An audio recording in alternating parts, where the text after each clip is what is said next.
Si aucune histoire de la Bible n'a pu vous transformer et renforcer votre foi en Dieu, avec celle de Job, vous ne direz plus la même chose, car ce cas de la Bible avec Job est exceptionnel. Job était un homme intègre et droit, un serviteur fidèle de Dieu. Il craignait l'Éternel et se détournait du mal. Il était aussi immensément riche, possédant des milliers de bœufs, brebis, chameaux et serviteurs.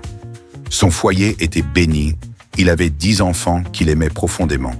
Sa vie était un témoignage vivant de la prospérité que peut offrir une vie en communion avec Dieu.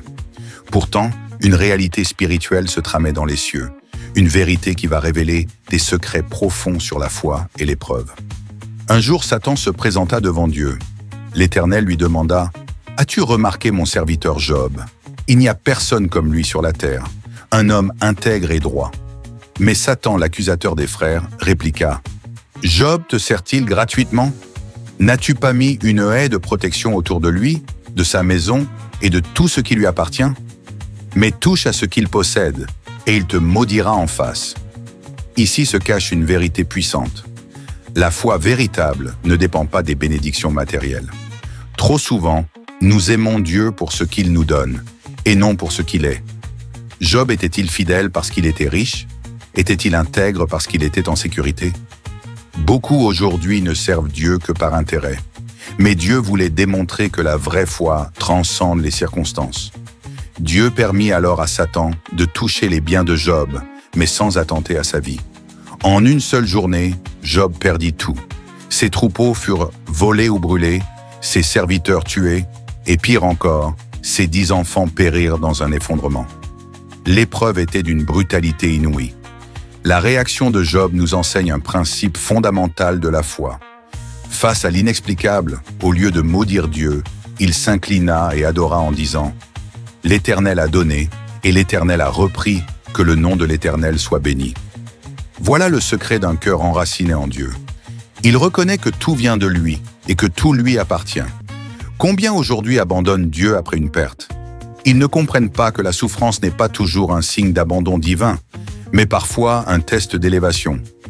Voyant que Job restait fidèle, Satan retourna devant Dieu et dit « Peau pour peau, tout ce qu'un homme possède, il le donnera pour sauver sa vie.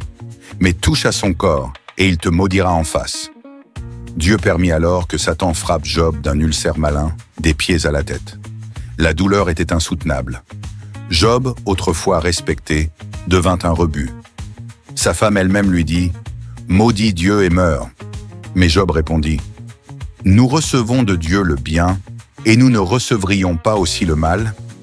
Ici, nous découvrons un autre secret spirituel. La fidélité ne doit pas être sélective.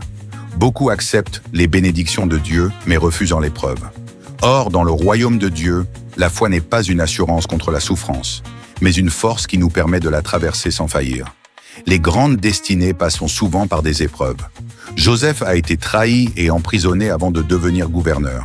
David a fui pendant des années avant d'être roi. Jésus lui-même a souffert avant d'être glorifié.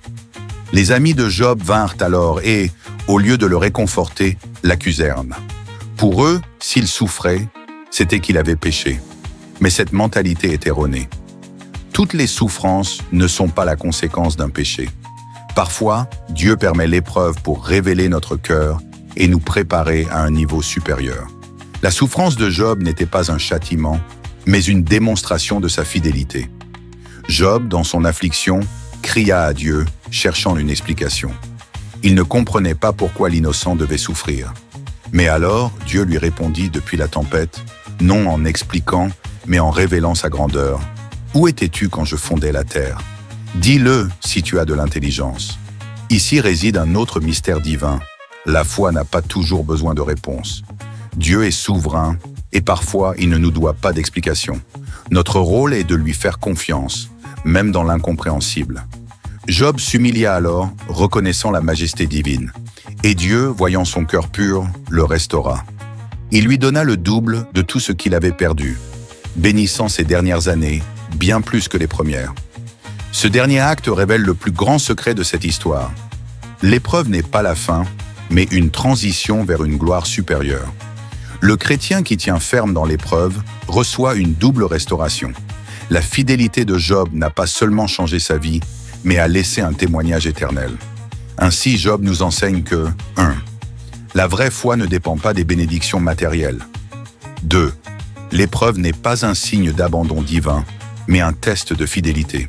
3. Dieu permet parfois la souffrance pour révéler notre cœur et nous préparer à l'élévation. 4.